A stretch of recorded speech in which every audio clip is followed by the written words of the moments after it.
Welcome to day 28. I love this topic because you've learned so many techniques about how to make your speaking experience more powerful, whether it's 1 or 1,000, right? Well, here are some basic techniques that anytime you're telling a story, we talked on day 5 about the relevance of a story, the necessity of a story, the impact of a story, how you can take any experience to the next level by telling a story. Now let me show you exactly that. Let me show you how to, instead of tell a story, show the story. When you can show an experience, when you can show someone an oral movie, think of it this way. Every time you speak, you want to be able to deliver an oral movie. When you look at a movie, the first 5 to 10 seconds of a movie, imagine this, and the next time you watch a movie, you'll notice this. In the first 5 to 10 seconds of a movie, they tell you so many things because they're showing it to you. They show you the time of year it is. Is it summer? Is it winter? Is it fall? They show you the origin, where in the world you are. Are you in Norway? Are you in California? Are you in New York? They show you the climate. Is it dismal? Is it abundant? Is it full of people? Is it scarce? Are you in the forest? So many things are shown to you in the first 10 seconds of a movie. So I want you to think of your message as an oral movie. I want you to move from telling an experience to showing an experience. Now, when you're giving education, when you're giving content, you have to tell content. But when you're giving a story or an experience, you get to show the experience. So I'm going to give you some techniques. Write this down. So when you show, the distinction between telling and showing lives in this. Number 1, you want to paint a picture in your listener's head. You want to paint a picture in your listener's head. So instead of saying, I was cold, that's easy. Everyone does that. Instead of saying that, don't ever say I was cold. Say, I can feel my bones feeling like they were going to crack. I was so frigid. I thought icicles were going to drop from my nose. I could see my breath. Now you just showed me cold instead of telling me you were cold. So number 1, show me, paint a picture in my head. Number 2, what were you thinking?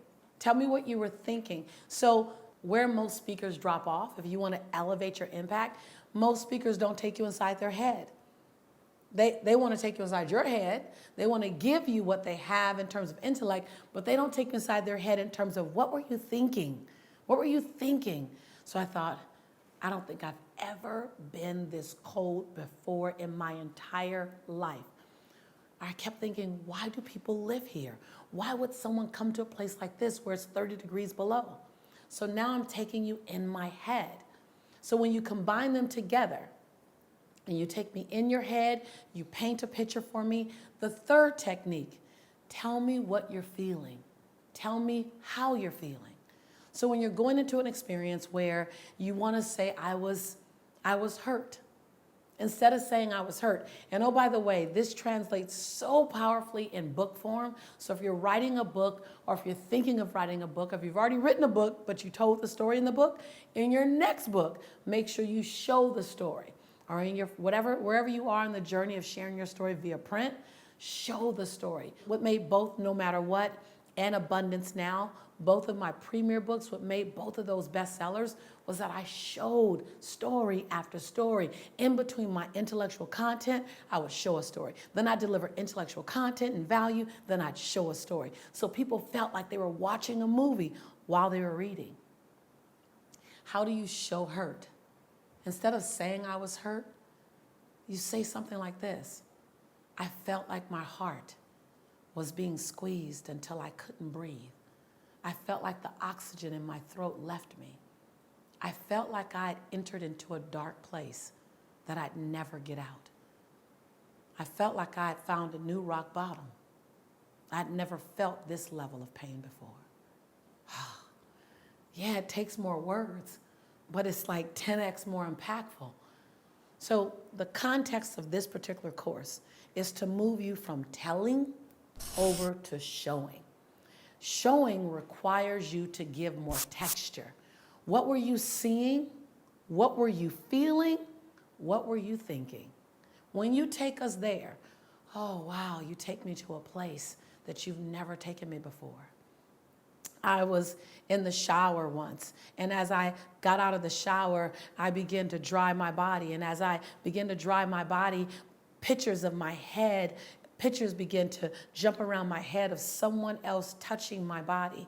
I didn't recognize these thoughts. I didn't recognize this person. But the more I dried my body off, the more I saw someone else's hands, big, brown, muscular hands touching my body. My body was small. I wasn't the 19-year-old that I was in that moment. I was someone smaller than who I was. I was younger. I was much younger. These hands were big to me. The hands continued to touch my body. I found myself feeling this knot in my stomach, holding my breath. I could feel fear inside me. I felt as if I shouldn't move. I shouldn't talk, that I didn't want to get in trouble. I wanted to be obedient. I didn't want to cause any turbulence. And the hands kept touching my body, and the fear kept jumping up through my body, and the hands kept touching my body, and the fear kept jumping up through my body. Why did he touch me? I was a child. He was my babysitter. Why did he touch me? See, I never told you that I was molested. I just showed you that someone had violated my body by touching me. Any kind of story can be shared. Any kind of story can be shown. I saw myself the day that I was lying on the gurney, my body hurting. I could feel as I breathed, I could feel the incisions stretching. I could feel the bandage stretching. Still groggy, I couldn't quite gather my thoughts. I couldn't gather I couldn't gather my thoughts clearly, but I knew something had happened. Something was different in me. I looked over to my right, and there was this little bundle. I don't know what it was. It looked like it was just fabric. And I looked and I saw the bundle moving. I saw the bundle moving, going up and down. And I had been passed out for about 4 hours because my labor was so challenging that they had to put me to sleep. But I believe that that little piece of fabric that's going up and down, I believe that that's my child. Did I have a boy? Did I have a girl? I don't know, because they put me to sleep, because somewhere in the 13th hour of labor, I went into an emergency sense, and they wanted to save my life and my baby's life, and so they had to completely put me out. I missed that moment. I missed the moment of when I gave birth to this beautiful being, but I think that it's right there. I'm not sure whether it's a girl or boy. The blanket is pink and it's blue. I don't know. All I know is I'm grateful that the blanket is going up and down. All I know is that I'm grateful that the blanket is going up and down, because that means we both made it. He's now in his 20s. He's big. He's amazing. But I'll never forget the moment that I was introduced to him, a little bundle in the dark of the night. You see how I showed you that? I showed you the birth of my child. I didn't say, and I was in labor, and then I had a son. I showed you something occurred. I showed you that we were in danger. I showed you that something had to happen. I showed you that he was wrapped. I didn't tell you. I showed you. So showing a story is far more impactful than telling a story, even to 1 or to 100 or to 1,000. So I want you to begin to look at, how do you craft your story, any story, because this also can make you the life of the party when you are in a social setting and you show a great story. Because the doorway to connection, any connection, formal connection in business and informal connection in friendship, are great stories. We simply look for our common denominators in great stories.